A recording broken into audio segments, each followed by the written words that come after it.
그 전속 연구관으로 있는 동안에 제가 이제 제기한 여러 사건 중에 광노현 교육감 사건이라든가 예. 공직선거법 관련된 거, 예. 공무원 교사 정치활동하는 문제, 물대포 같은 것들 예. 이런 사건들은 참고인이 직접 끝까지 선고될 때까지 같이 우리 후보자 모시고 같이 있었죠. 예, 제가 근무한 거는 맞습니다. 예, 그 기간 중에 계속 그러면 이 사건들은 어떻게 처리가 됐는지 이런 내용은 잘 아시죠? 제가 그 사건을 일반론적인 어떻게 처리되고 이런 거는 말씀드릴 수 있는데 구체적으로 그 사건에 관해서 제가 보고서를 쓰고 했는지 그거를 제가 말씀드릴 수 없습니다. 구체적인 거 이런 거 다 물으려고 하는 게 아니고 보통 이제 어떻게 하면은 결론이 언제쯤 이 결론이 나옵니까? 쟁점들이 이제 중간중간 가지쳐지고 쟁점이 중간중간 가지쳐서 결론이 이제 나지 않습니까? 그게 이제 마지막 선고에 임박해서 그렇게 결론이 나나요? 결론이 그렇게 났었나요? 예, 처음에는 이제 연구관들이 보고서를 작성해서 올려드리면 그 보고서를 가지고 재판님께서 평의를 계속 하십니다. 그래서 좀 복잡한 사건들 평의를 여러 번 하시고 그 과정에서 이제 결론이 나게 돼 있어요. 근데 쟁점들이 하나하나 이제 어느 쪽으로 결론이 자꾸 나는 거죠. 이 헌법재판의 그 경우는 전부 대체로 A설, B설 뭐 두 개 아니면 많으면 3개 정도 뭐 A 쪽으로 안 가면은 뭐 B 쪽으로 갈 수밖에 없는 대체로 그런 구조 아닌가요? 맞죠? 제가 그렇게 단정적으로 광노현 교육권 같은 경우 이런 경우는 가벌성이 있느냐 없느냐 하는 간명한 비교적 상대적으로 간명한 사건이었다고 저는 생각하는데 그게 처벌하는 게 맞느냐 아니냐 하는 이런 그 결론이 먼저 나는 거 아닙니까?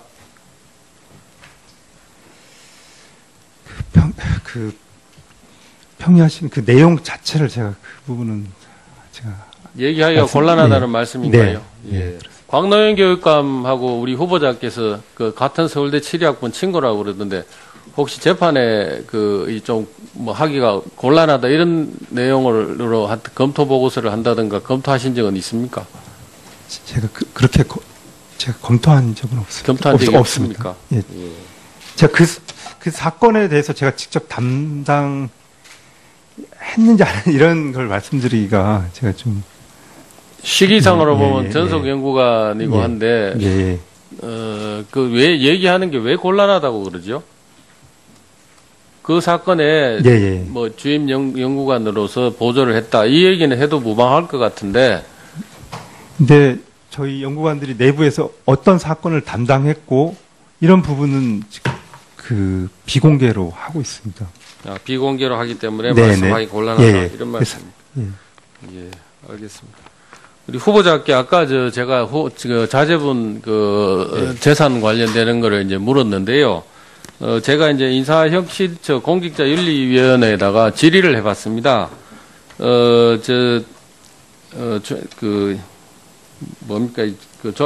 주식 이걸 이렇게 이제 가지고 있는 게 이게 적법하냐 신고 안 하는 게 정상이냐고 이제 물었더니 공직자 신고 대상이라고 합니다. 우리 사주를 예탁하는 순간 이때도 주식 취득 행위니까 실질적인 소유자가 후보자 자제니까 주식 취득 행위로서 신고를 해야 되고 그 다음에 인출해서 매각한 2007년도 인출해서 매각했을 때도 신고를 해야 된다고 합니다. 그런데 후보자께서는 이 둘 다 신고를 안 하셨는데요. 이 부분에 대해서 위법한 사실을 한 걸 인정하십니까?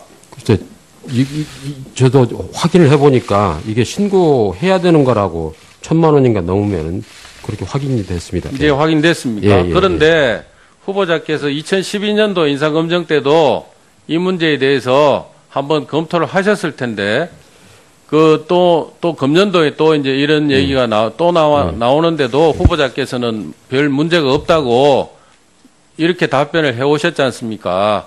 2012년도 검증 때도 이 얘기에 대해서 재산 출처하고 이런 게 문제가 없냐고 다 밝히라고 얘기를 했는데 그때도 후보자께서는 문제 없다고 했습니다.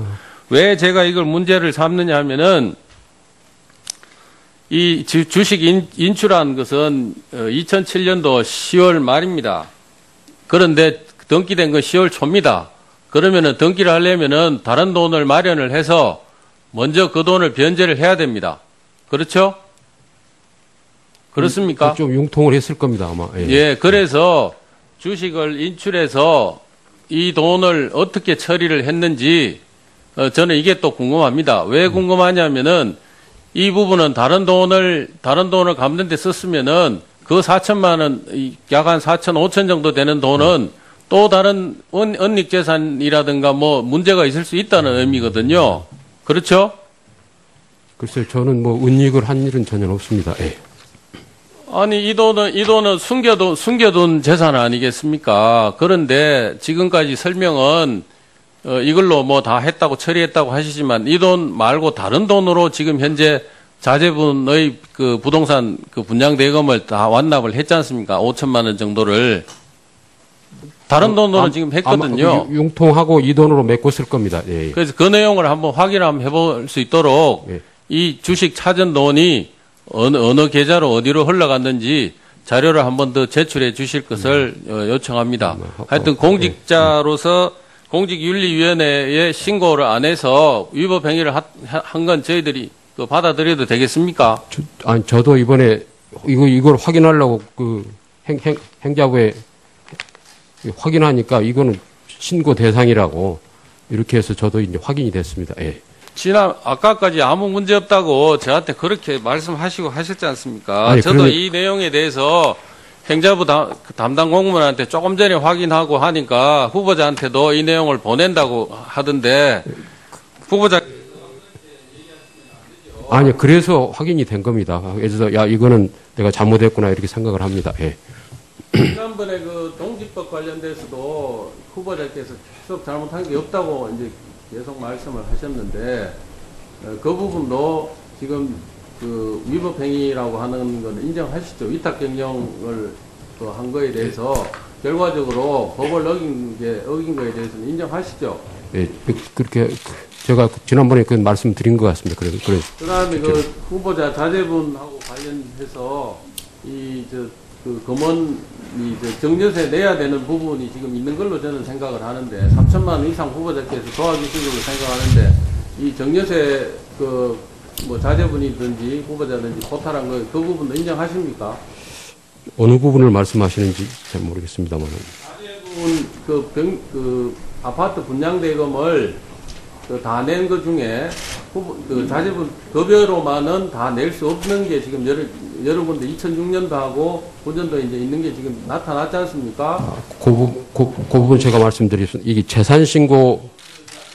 그래서 제가 서류를 보고 의문 나오면 다시 한번 여쭤볼게요. 그래서 예, 재산 신고라는 게 공직자의 가족의 재산 증감을 투명하게 관리하기 위해서 있는 것인데 그 재산 증감은 모든 사유를 거기다 다 기재해야 되는 건 아니고 주된 사유만 기재를 한 것입니다. 제가 말씀드린 게 아니고 재산이 2007년 말에 등기할 그 무렵에 후보자 자제분의 재산 총액이 급여보다 많습니다. 저는 이 금액은 제가 2,830만 원을 보았는데 이거는 증여세 부과 기준도 아니고 제가 이걸 뭐 특별히 뭐 감추려고 이걸 기재를 안 한 건 기재할 생각을 못 했을 뿐이지. 총액이라든가 재산 신고한 전체가 급여보다 더 많습니다. 그래서 그 후보자께서 도와주시거나 하지 않으면은 넣을 수가 없지 않습니까? 그래서 물어본 겁니다. 얘가 2004년 8월부터 10월부터 쭉 근무를 했기 때문에 등록 안 하신 것도 지금 있지 않습니까? 그렇게 말씀하실 수 있나요? 이 부분은 이 부분 등록 현재 재판관 안 됐으면 이거 묻혀서 갔죠. 우리 사주 이 부분은 지난번 2012년도 청문회에도 제가 이렇게 소명을 했었습니다. 소명을 한 게 아니라 이 부분에 재산 등록 안 했다고 하는 부분은 말씀하신 적이 없습니다. 그래서 지금까지 계속 저희들이 이게 재산 등록한 서류 찾고 그 공직자 윤리위원회에다 질의하고 이렇게 지금 따라온 겁니다. 이 부분 아까 더 추가로 밝히라는 부분 제가 정리해서 말씀드리겠습니다. 예. 다시 한 번 더 얘기하시죠. 예. 네, 곽상도 의원님 수고하셨습니다. 금태섭 의원님 질의해 주시기 바랍니다. 네, 더불어민주당 금태섭 의원입니다. 저도 배영주 증인께 한 말씀 올리겠습니다. 오늘 이 자리에 나와주신 것을 진심으로 감사드립니다. 사실 억울하게 유죄 판결을 받는 것도 참 견디기 어려운 일인데 그 중에서 사형 선고를 받고 참 괴로움이 많으셨을 텐데 오랜 세월이 지나서 이런 자리에 나와주셔서 정말 감사드립니다. 증인께서 쓰신 글도 제가 그 당시에 있었던 일에 대해서 말씀하신 것도 다 읽어보고 판결문도 다 읽어봤습니다. 그때 증인께서도 그 사형 선고를 받는 고초를 당하고 또 그 버스를 몰았던 것으로 오해를 받은 김갑진이라는 분은 상무대에 끌려가서 고문을 당해서 86년도에 사망했죠. 네. 예. 정말 어려운 괴로운 기억이 많았을 텐데 다시 한번 감사드립니다. 정말 이런 일이 있었다는 거에 대해서 저도 법률가의 한 사람으로서 책임을 느낍니다. 특히 오늘 이 자리에 오셔서 그날 현장에서 버스에 치여 사망한 경찰관 4명에 대해서 또 그분들과 그 유족에 대해서 죄송하다는 말씀을 하셨는데 참 경의를 표합니다. 오늘 받은 사과가 정말 그동안 당하신 고초에 비해서는 비할 것도 아니지만 조그만 위로라도 되시기를 바랍니다.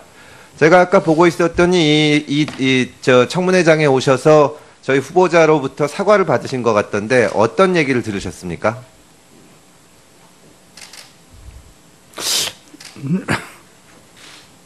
미리서 이야기 못한 데에 대해서 미안하다는 그런 사과를 받았습니다. 예. 오늘 여기 오신 거에 대해서 다시 한번 감사드립니다. 후보자께 질문 드리겠습니다. 예, 여러 위원님들께서 지금 임기가 6년이 안 되는 상황에서 헌법재판소장으로 임명한 거에 대해서 문제 제기를 하셨습니다. 저도 제도적으로는 이게 대단히 문제가 좀 있다고 생각을 합니다. 후보자께서도 그렇게 생각을 하시죠? 그렇습니다. 예.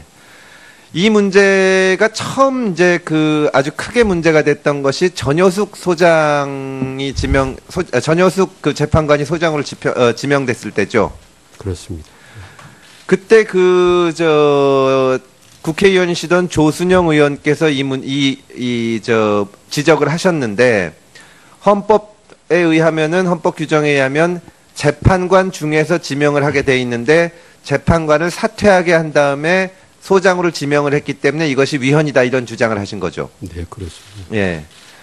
그런데 사실 따지고 보면 전효숙 재판관이 지명을 받기 전인 1994년도 김영삼 대통령이 김용준 소장을 지명을 했는데 그때도 따져보면은 똑같은 문제가 있는 거죠. 김용준 소장 문제는 좀 다른 거 아닌가요? 아니요. 왜냐하면은 조순영 의원께서 그때도 똑같은 문제 제기를 하셨고 그때 분석되어 있는 것을 보면 똑같습니다. 근데 큰 문제가 안 돼서 김영준 소장님은 소장을 하셨고 그 다음에 2000년도가 돼서 윤영철 소장님 때도 역시 같이 재판관이 아닌데 소장으로 지명을 해서 김용준 소장님이나 윤영철 소장님이나 두 분 다 6년씩 하셨습니다. 네. 말하자면 조순영 의원님이 나중에 지적하신 바에 따르면 이게 전부 헌법 규정을 어긴 건데 그냥 넘어온 거예요. 그러다가 전효숙 소장 때 조순영 의원님을 비롯한 한나라당의 지적 때문에 이것이 브레이크가 걸리고 안 된 겁니다. 맞습니까? 네. 예, 그래서 이것이 해결이 안 되고 문제가 되니까 결국 전임 소장이시던 박한철 소장이 지명을 받았을 때 박한철 소장께서는 6년을 임기 문제에 대한 질문을 받고 6년을 안 하고 3년 4개월을 하겠다 이렇게 되신 거죠. 그렇습니다. 예.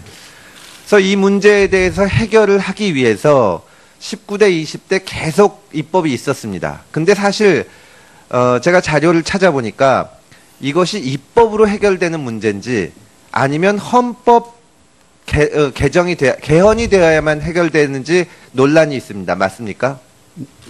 약간은 논란이 있었습니다. 예, 그래가지고 헌재에서 이 부분에 대해서 개정을 법 규정을 개정하려고 추진한 적이 있는데 그때 국회에서 비판을 받은 적도 있습니다. 말하자면 헌법 개정 사항인데 소장 임기를 늘리려고 법률 개정만 하면 되는 것으로 하는 게 아니냐.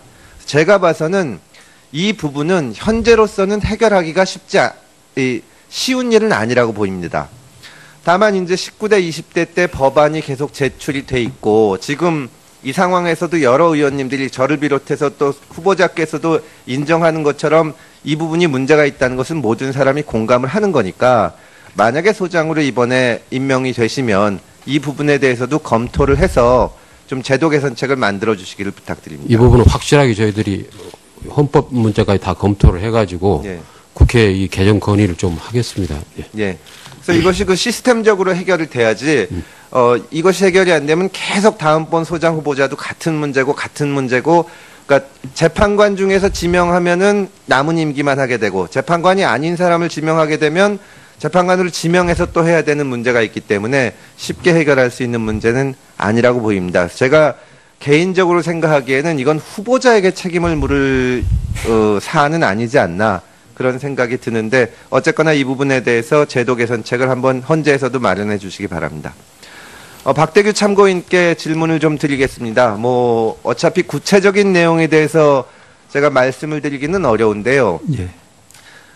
지금 전속으로 계셨다고 했는데 네네네. 후보자 말고 다른 재판관을 위해서 전속 연구관으로 일한 적도 있죠. 네, 그렇습니다. 예. 그 다른 재판관님이나 예. 혹은 지금 후보자를 위해서 그 전속 연구관을 할 때나 네네. 무슨 저 자료를 구하는데 차이가 있습니까? 차이가 없습니다. 차이가 없죠. 같은 그러니까 방식으로. 어떤 사안에 대해서 예. 이걸 업무를 맡게 되면 네. 주로 외국 사례를 찾고 네. 헌재 연구관들이 예. 그걸 많이 찾죠. 네. 그리고 국내 예. 참고 문헌이나 이런 것을 예. 찾죠. 예, 그렇습니다. 지금 이 청문회에서 문제가 됐던 것 중에 지금 후보자가 민주당 추천을 받았기 때문에 민주당에서 추진하는 정책 또 민주당의 입장과 일치하는 결정을 많이 내놨다고 하는데 네네. 전속 연구관을 일할 때 그런 주문을 받은 적이 있습니까? 민주당 쪽과 일치하는 자료나 이런 걸 구해와. 아니, 그렇게 하지 않습니다. 그런 일이 없습니다. 그런 일이 없다고 말씀하셨습니까? 예, 제가 그렇게 그렇게 답변하셨어요? 네네, 그렇습니다. 지시를 받은 그렇게. 예, 금태섭 의원님 수고하셨습니다. 다음 오신환 의원님 답변해 질의해 주시기 바랍니다. 바른정당 오신환 의원입니다. 그 증인 배용주 어르신께 여쭤보겠습니다. 참으로 어렵고 힘든 결정을 하시고 오늘 이 청문회 자리에 참석해 주셔서 진심으로 감사드립니다. 오늘 이 자리 청문회에 오시면 그 김희수 당시 재판을 담당했던 판사를 만날 수 있다라는 것을 알고 오신 거죠? 저는 예 그러죠. 네. 만날 수 있다고 그렇게 네. 보듬 얼굴은 TV에서 봐서 알겠지만 네. 알겠다. 그런데 막 처음에 딱 와서 보니까 1980년도 몰랐습니다. 10월에 예. 그 전교사 계엄군 군법회의 예. 그 법정에서 김희수 지금 후보자를 만나고 37년 만에 지금 처음 보신 거죠? 그때 누구를 만난지 어쩐지 모르고 기억은 안 나지만, 예. 기억은 안 나지만 그 당시 본인의 재판을 김희수 후보자가 당시 판사 군법관으로서 판사의 역할을 가지고 선고했던 그 장본인이다라는 것을 언제 알게 되셨나요? 살아오시면서. 그러면서 이제 TV에 나오고 난 TV에 2012년도 헌재 재판관으로 청문회 할 때 그때 알게 되신 건가요? 그때도 몰랐죠. 그때도 모르셨어요? 예, 그 이후에 그때 바로 이번에 안 것 같아요. 거의 최근에 들어서 예. 그것이 언론을 통해서 이제 연락이 오고 하면서 알게 되신 겁니까? 예. 그 37년간 그 사형 선고로 인해서 32개월간 복역하시고 그 멍해를 갖고 지금까지 살아오시면서 본인의 인생에는 그것이 굉장히 큰 중대한 사건이셨겠죠, 당연히. 그 34세의 그 운전기사의 당시에 결혼을 하셨었나요? 결혼해서 애들이 서이고 하나 또 뱃속에 하나 들고 네. 노부모가 계시고 예. 어때? 그 최근에 이제 언론의 많은 보도와 또 인터뷰에 응하셨는데요. 권력의 편에 섰던 사람이 이제와 세상이 바뀌었다고 소수의 편에 서서 뭘 한다는 것이 좀 맞지 않다. 이런 말씀이 있으셨는데 그리고 저분 김희수 후보자 지칭하는 것이죠. 저렇게 좋은 자리로 계속 가는데 내 인생은 뭔가 하는 생각이 든다. 이런 말씀 하신 게 사실인가요? 그 화면 좀 보시죠. 그 배용주 증인의 따님께서 비극 속에 한 가정이 파괴됐지만 직접적인 사과가 한 번도 없었다. 이런 인터뷰도 하셨습니다. 뭐 세상이 바뀌었다 해가지고 소수민의 편에 서서 무엇을 한다는 것이 좀 맞지 않을 것 같다고. 네. 배용주 증인께서 직접 인터뷰하신 내용입니다. 그렇죠? 제가 인터뷰를 했는 거죠. 네, 네. 예. 지금도 그 생각에는 변함이 없으신가요? 억울한 부분들이 있으신 거죠? 마음속에. 저는 지금 그런 면도 있지만 네. 지금 세월이 많이 흘러불고 네. 그 모든 것을 좋은 쪽으로 화해 쪽으로 모든 것을 넘어갔으면 좋겠어요. 진심으로 감사합니다. 예. 그런 말씀 해주셔서. 예. 저도 그렇게 생각합니다. 우리 김희수 후보자께서도 진정 어린 사죄를 하고 오늘 우리 대한민국 역사의 비극적인 그런 역사의 아이러니 속에서 오늘 두 분이 진정 어린 화해를 통해서 용서 화해가 이루어지는 그런 장이 됐으면 좋겠습니다.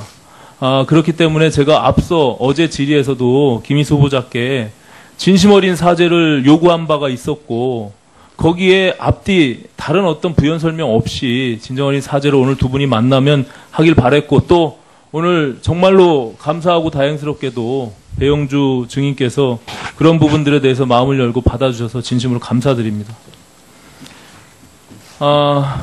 후보자께 질문 드리겠습니다. 그 부인 그 배우자와 관련해서 제가 화면 좀 보세요. 배우자 관련해서 어제 긴급조치 9호 위반 결정을 통해서 재심 청구를 하고 무죄 판결 받은 이후에 형사보상금 7,400만 원 수령한 거 제가 어제 말씀드렸습니다. 알고 계시죠? 네. 예. 그 7천만 원, 7,400만 원 수령한 내역에 대해서 어떻게 쓰셨는지 그리고 재산에 어떻게 반영이 됐는지를 제가 자료 요구를 해서 요청을 드렸습니다. 안 드렸던가요? 예, 자료 요구 왔습니다. 2014년도 3월에 재산 신고액이 다음 화면 보시면 배우자의 총 재산이 7,720만 원입니다. 그 7,720만 원의 버금가는 형사보상금 7,400만 원을 2014년도 5월 12일 날 수령하게 됩니다. 그 2015년도 3월에 그 후보자 배우자의 그 재산 신고액이 거의 변동 없이 한 5,500만 원 정도가 빠져 있는 상황이 됩니다. 이게 후보자 배우자의 경우는 다른 소득이 없지 않습니까? 그렇죠. 본인의 소득은 없습니다. 네. 예. 그러면 본인의 총 재산의 7,700만 원의 버금가는 이 수령한다는 것은 커다란 재산 아닙니까? 그렇습니다. 재산 증가 사유에 해당이 되겠죠. 그렇습니다. 예. 그런데 그 재산이 맞지 않는 부분들에 대해서 제가 사유 설명을 요청한 바가 있는데요. 그거 이미 자료를 드리지 않았을까 싶은데요. 자료는 오지 않았습니다. 그 부분에 대해서 지금 한번 설명해 보시죠. 그럼 제가 바로 갖다 올리겠습니다. 예. 사용을 어디다 했는지를 쓰셨는데 그 공동으로 그 자동차 매입한 2,100만 원 그것은 공동으로 지금 등기가 되어 있습니다. 맞죠? 예, 그 전 차부터 쭉 SM5도 공동으로 그거를 매입했다. 예. 그리고 유가증권 지금 나와 있는 2,198만 원 요거 LG전자 주식을 매입했다. 요 부분입니다. 그럼에도 불구하고 한 4,400만 원 정도가 갭이 차이가 납니다. 아니, 그거는 제가 가져오면은 설명을 드리겠습니다. 왜냐하면 확인해서 그 맞지 않는 부분이 있습니다. 생활비도 쓰고 그 변호사 비용도 내고 그 부분이 있습니다. 불과 몇백만 원뿐이 안 됩니다. 아니, 그걸 그러니까. 다 감안해서 한 4,400만 원, 4,000여만 원 정도가 차이가 나는 부분이 있다는 점을 말씀드립니다. 그거에 대해서 다시 한번 이따가 보충 질의할 때 준비해서 답변을 해주시기 바랍니다. 그렇게 다른 돈으로 지금 했거든요. 융통하고 이 돈으로 메꿔 쓸 겁니다. 예. 그래서 그 내용을 한번 확인 한번 해볼 수 있도록 이 주식 찾은 돈이 어느 계좌로 어디로 흘러갔는지 자료를 한번 더 제출해 주실 것을 요청합니다. 하여튼 공직자로서 공직윤리위원회에 신고를 안 해서 위법 행위를 한 건 저희들이 받아들여도 되겠습니까? 저도 이번에 이걸 확인하려고 그 행자부에 확인하니까 이거는 신고 대상이라고 이렇게 해서 저도 이제 확인이 됐습니다. 예. 아까까지 아무 문제 없다고 저한테 그렇게 말씀하시고 하셨지 않습니까? 아니, 저도 이 내용에 대해서 행자부 담당 공무원한테 조금 전에 확인하고 하니까 후보자한테도 이 내용을 보낸다고 하던데 후보자 아니 그래서 확인이 된 겁니다. 그래서 야 이거는 내가 잘못했구나 이렇게 생각을 합니다. 예. 지난번에 그 동지법 관련돼서도 후보자께서 계속 잘못한 게 없다고 이제 계속 말씀을 하셨는데 그 부분도 지금 그 위법 행위라고 하는 건 인정하시죠? 위탁 경영을 한 거에 대해서 결과적으로 법을 어긴 거에 대해서는 인정하시죠? 예, 그렇게 제가 지난번에 그 말씀드린 것 같습니다.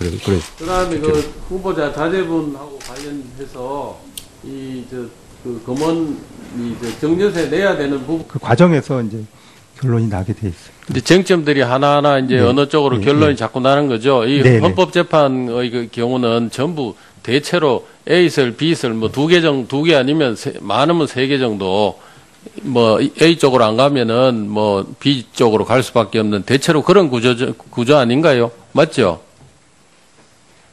제가 그렇게 단정적으로 뭐 그 광노인 교육권 같은 경우 이런 경우는 뭐 그 가벌성이 있느냐 없느냐 하는 뭐 간명한 비교적 상대적으로 간명한 사건이었다고 저는 생각하는데 그게 그 처벌하는 게 맞느냐 아니냐 하는 이런 그 결론이 먼저 나는 거 아닙니까?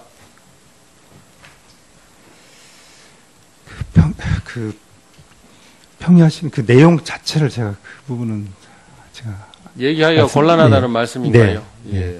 광노현 교육감하고 우리 후보자께서 그 같은 서울대 7위학번 친구라고 그러던데 혹시 재판에 그 좀 뭐 하기가 곤란하다 이런 내용으로 검토 보고서를 한다든가 검토하신 적은 있습니까?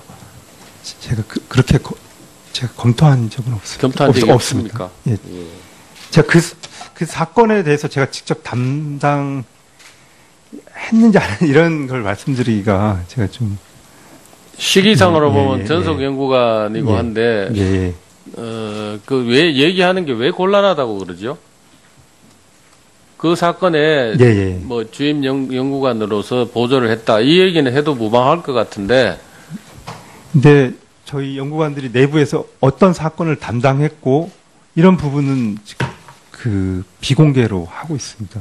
아, 비공개로 하기 때문에 말씀하기 곤란하다 이런 말씀입니다. 예, 알겠습니다. 우리 후보자께 아까 제가 자제분 재산 관련되는 거를 이제 물었는데요. 제가 이제 인사혁신처 공직자윤리위원회에다가 질의를 해봤습니다. 뭡니까? 주식, 이걸 이렇게 이제 가지고 있는 게 이게 적법하냐, 신고 안 하는 게 정상이냐고 이제 물었더니, 공직자 신고 대상이라고 합니다. 우리 사주를 예탁하는 순간, 이때도 주식 취득 행위니까, 실질적인 소유자가 후보자 자제니까, 주식 취득 행위로서 신고를 해야 되고, 그 다음에 인출해서 매각한, 2007년도 인출해서 매각했을 때도 신고를 해야 된다고 합니다. 그런데 후보자께서는 이 둘 다 신고를 안 하셨는데요.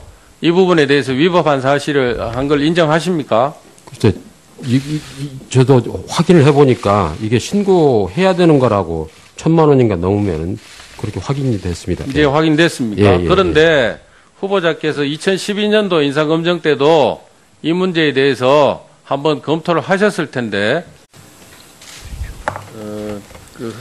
전속 연구관으로 있는 동안에 제가 이제 제기한 여러 사건 중에 광노현 교육감 사건이라든가 공직선거법 관련된 거, 공무원 교사 정치활동하는 문제, 물대포 같은 것들 이런 사건들은 참고인이 직접 끝까지 선고될 때까지 같이 우리 후보자 모시고 같이 있었죠. 제가 근무한 거는 맞습니다. 그 기간 중에 계속 그러면 이 사건들은 어떻게 처리가 됐는지 이런 내용은 잘 아시죠? 제가 그 사건을 그 일반론적인 그 어떻게 처리되고 이런 거는 말씀드릴 수 있는데 구체적으로 그 사건에 관해서 제가 보고서를 쓰고 했는데 그거를 제가 말씀드릴 수가 없습니다. 그 구체적인 거 이런 거 다 물으려고 하는 게 아니고 예, 예. 보통 이제 그 어떻게 하면은 결론이 언제쯤이 결론이 나옵니까? 그 쟁점들이 이제 중간중간 가지쳐지고 네. 쟁점이 중간중간 가지쳐서 결론이 이제 나지 않습니까? 그게 이제 마지막 선고에 임박해서 그렇게 결론이 나나요? 결론이 그렇게 났었나요? 예, 처음에는 이제 연구관들이 보고서를 작성해서 올려드리면 그 보고서를 가지고 재판님께서 평의를 계속 하십니다. 그래서 좀 복잡한 사건들 평의를 여러 번 하시고 또 금년도에 또 이제 이런 얘기가 나오는데도 후보자께서는 별 문제가 없다고 이렇게 답변을 해 오셨지 않습니까? 2012년도 검정 때도 이 얘기에 대해서 그 재산 출처하고 이런 게 그 문제가 없냐고 다 밝히라고 얘기를 했는데 그때도 후보자께서는 문제 없다고 했습니다. 왜 제가 이걸 문제를 삼느냐 하면은 이 주식 인출한 것은 2007년도 10월 말입니다. 그런데 등기된 건 10월 초입니다. 그러면은 등기를 하려면은 다른 돈을 마련을 해서 먼저 그 돈을 변제를 해야 됩니다. 그렇죠? 그렇습니까? 좀 융통을 했을 겁니다, 아마. 예, 그래서 주식을 인출해서 이 돈을 어떻게 처리를 했는지 저는 이게 또 궁금합니다. 왜 궁금하냐면은 이 부분은 다른 돈을 갚는 데 썼으면은 그 4천만 원, 약 한 4천, 5천 정도 되는 돈은 또 다른 은닉재산이라든가 뭐 문제가 있을 수 있다는 의미거든요. 그렇죠? 글쎄요, 저는 뭐 은닉을 한 일은 전혀 없습니다. 예. 아니, 이 돈은 숨겨둔 재산 아니겠습니까? 그런데 지금까지 설명은, 이걸로 뭐 다 했다고 처리했다고 하시지만 이 돈 말고 다른 돈으로 지금 현재 자제분의 그 부동산 그 분양대금을 다 완납을 했지 않습니까? 5천만 원 정도를.